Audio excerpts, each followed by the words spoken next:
Hello dear students, कैसे हैं आप लोग। और इस वीडियो में हम शुरू करेंगे चैप्टर 4 जो कि है एनसीईआरटी की किताब, मैथमेटिक्स क्लास 9th की किताब से।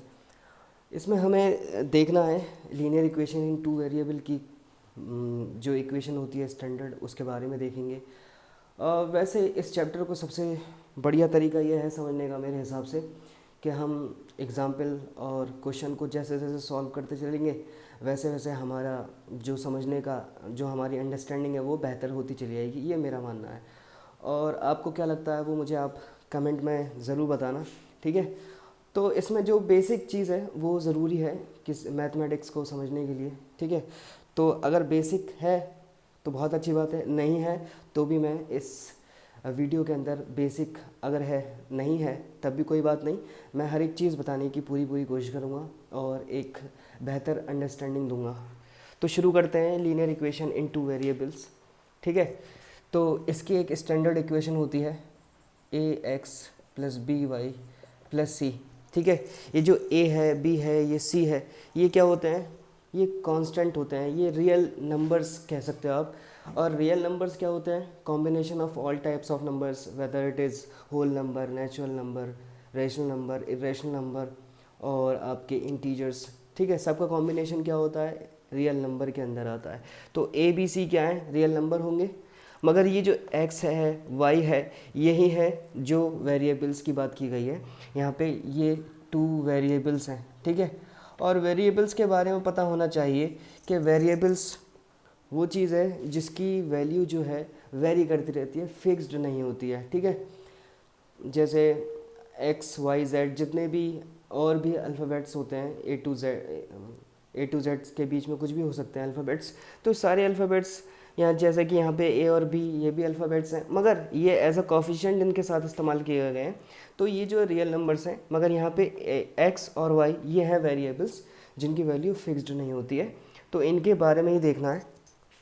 अब इसमें क्या है कि जैसा कि मैंने कहा कि हम जैसे जैसे एग्जाम्पल्स और सवालों को देखेंगे तो ये चैप्टर और बेहतर तरीके से समझ में आएगा, ठीक है। तो मैं वही समझाऊंगा। तो मैं पहला सवाल लेता हूँ इसको, जिसमें मैं शुरुआत करूँगा एग्ज़ाम्पल से, एग्ज़ाम्पल 1 से। तो एग्ज़ाम्पल 1 में है, किताब में है कि हमारे पास पहला पार्ट दिया हुआ है कि 2x plus 3y equal to 4.37। अब हमसे कहा जा रहा है कि ये जो है पहला पार्ट, ये जो इक्वेशन है हमें स्टैंडर्ड फॉर्म में लेके आनी है, ठीक है। किस फॉर्म में लेके आनी है? जो मैंने अभी लिखा था, a x plus b y plus c equal to 0, इसको इस फॉर्म में लेके आना है। तो इसमें कोई दिक्कत वाली बात नहीं है। देखो यहाँ पे अगर हम देखें 2x 3y, ये तो ऑलरेडी स्टैंडर्ड फॉर्म में है, पर ये जो c की वैल्यू है जो हमारा कांस्टेंट है, ये असल में इधर होना चाहिए, ठीक है। तो ये इक्वल टू के इधर ही होना चाहिए। तो इसको इधर लाने के लिए सिंपल सी बात है, हमेशा एक बात याद रखना, जब भी कोई चीज़ या कोई भी वैल्यू ट्रांसपोज की जाएगी, चाहे वो इक्वल टू के राइट साइड में हो या राइट से लेफ़्ट साइड में हो, ठीक है, तो हमेशा उसके सिंबल्स में चेंज आता है, ठीक है। जैसे कि ये इस वक्त जो है ये पॉजिटिव वैल्यू है, जब इसको मैं इक्वलिटी के इधर लेके आऊँगा लेफ़्ट में, तो ये हो जाएगा माइनस में, पूरी वैल्यू हमारी माइनस में चली जाएगी, ठीक है। अब इसके बाद हमें बताना है कि इसके अंदर जो ए है, बी है, सी है, इनकी वैल्यू क्या है ये भी बताना है, ठीक है। तो जब हम इसको इसके साथ कंपेयर करेंगे, ठीक है, तो हमें पता चलेगा ए जो है वो एक्स का कोफिशिएंट है, इसका मतलब ए की वैल्यू हो गई 2। बी जो है वाई का कोफिशिएंट है। कोफिशिएंट क्या होता है?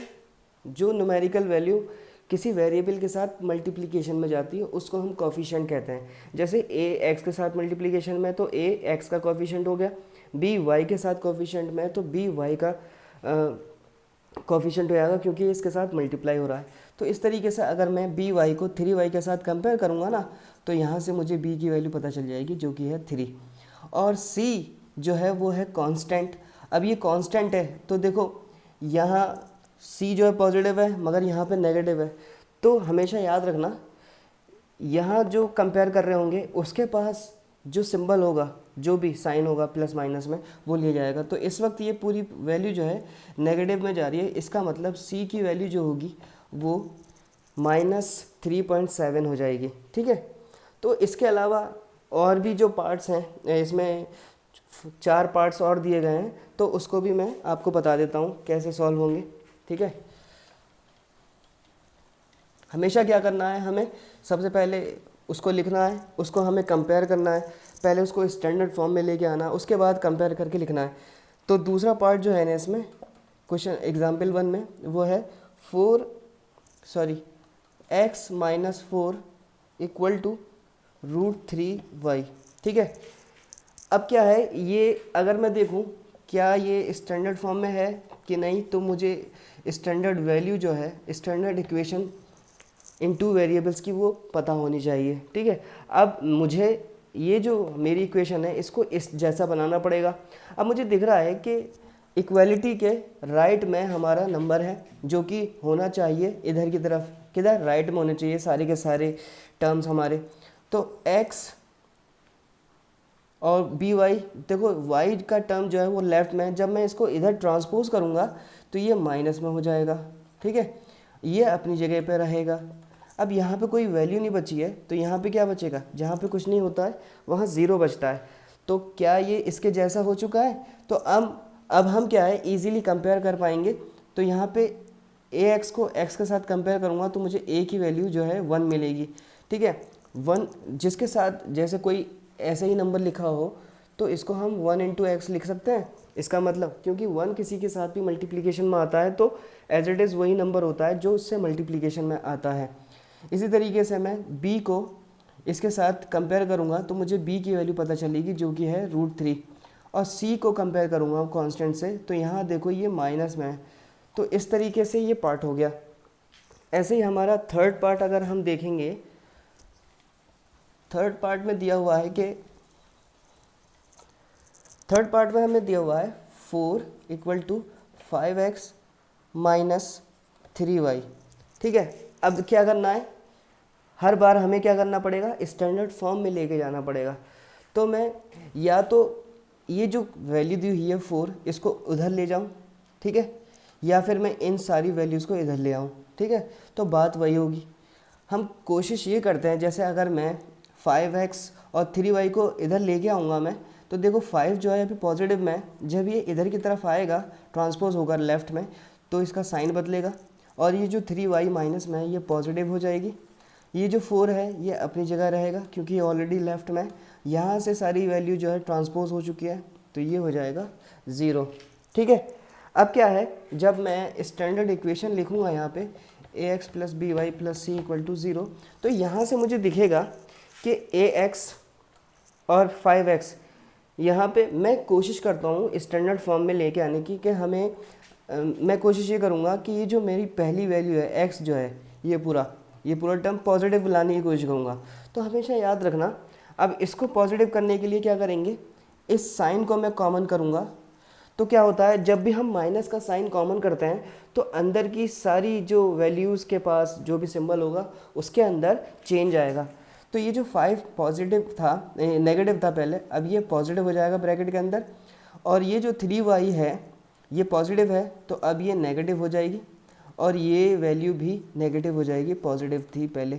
ठीक है, अब ये जो सिंबल है ये माइनस, जब माइनस को मैं 0 के पास भेजूँगा तो माइनस का कोई मतलब नहीं रहता है क्योंकि 0 के पास कोई भी साइन नहीं लगाया जाता। अब मैं इसको इसके साथ कंपेयर करूं तो मुझे पता चलेगा ax 5x में a की वैल्यू 5 हो जाएगी, और by और -3y में जब मैं कंपेयर करूंगा तो मुझे यहाँ से b की वैल्यू मिल जाएगी, और जब मैं c को 4 के साथ कंपेयर करूंगा तो मुझे c की वैल्यू -4 मिल जाएगी। ठीक है, तो इस तरीके से ये हमारा थर्ड पार्ट हो चुका है। अब एक पार्ट बचा है लास्ट पार्ट में है सिर्फ दो ही वैल्यूज़ गिवन है जो कुछ इस तरीके से हैं, 2x = y। ठीक है, अब यहाँ पे जो है थर्ड टर्म हमें मालूम नहीं है, तो थर्ड टर्म जो हमें मालूम नहीं होगी उसका लिखने का तरीका हम देखेंगे। 2x जब y ट्रांसपोज होकर लेफ़्ट में आएगी तो इसका साइन बदलेगा, पहले प्लस में था, अब ये माइनस हो जाएगा। अब देखिए यहाँ पे क्या है, कांस्टेंट टर्म नहीं है। जैसे अगर मैं लिखूँ a x plus b y plus c equal to 0, तो यहाँ पे सी जो है, सी की वैल्यू है ही नहीं, तो जो वैल्यू नहीं होती है उसको मैं कुछ इस तरीके से लिख सकता हूँ, 0.c। ये जो पॉइंट है इसका मतलब होता है मल्टीप्लाई, 0 जो है सी के साथ मल्टीप्लिकेशन में है, ठीक है। या फिर मैं इसको ना भी लिखूँ तब भी मेरा काम बन जाएगा। तो यहाँ से वैल्यू जो है सब कुछ यहाँ से ट्रांसपोज होके आ चुकी है, तो यहाँ पे क्या बचेगा, सिर्फ 0 बचेगा। जब मैं इसको इसके साथ कंपेयर करूँगा तो मुझे पता चलेगा ए की वैल्यू 2 है, बी की वैल्यू -1 है और सी की वैल्यू जो है 0 है। तो इस तरीके से ये एग्जाम्पल बहुत ईजीली हमने कर ली। ये हमारा 4th पार्ट था लास्ट, ठीक है। इसमें कोई भी दिक्कत है, कोई भी डाउट है तो प्लीज़ मुझे कमेंट करके ज़रूर बताइएगा, ठीक है। इसी तरीके से हम हर एक एग्ज़ाम्पल को सॉल्व करेंगे और हर एक क्वेश्चन को मैं सॉल्व करूँगा और कोशिश करूँगा कि आपको प्रॉपर अंडरस्टैंडिंग दूँ। Thanks for watching my video.